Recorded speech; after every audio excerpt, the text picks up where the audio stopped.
do Santos, tem a posse de bola, vem descendo, escancarou, chegou batendo pro gol. Gol do Santos. Gol do Santos. É gol, é gol. Futebol é a nossa paixão. É gol, é gol, é gol. Bola na rede, campeão. Ele saiu jogando, carregando essa bola, passando por todo mundo. Chegou na meia-lua, bateu colocado. A bola morreu pro fundo do gol. Gol do Santos. O Santos abre o marcador no Brinco de Ouro da Princesa. Uma cobrança espetacular da equipe santista. Vem descendo, carregando todo mundo. Essa cara pálida, batendo pro gol. Gol da equipe do Santos, número 31, Escobar.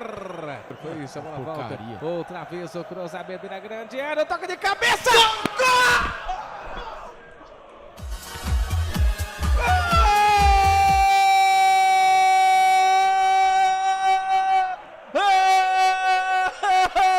Do Bugre! É gol, é gol, é gol. Futebol é a nossa paixão. É gol, é gol, é gol. Bola na rede, campeão. É dele! Anderson Leite é o nome dele, foi o Apodi. Empata o jogo Guarani! Nossa! Anderson Leite mesmo, é o nome dele, a cabeçada mortal, empata o jogo no Brinco de Ouro.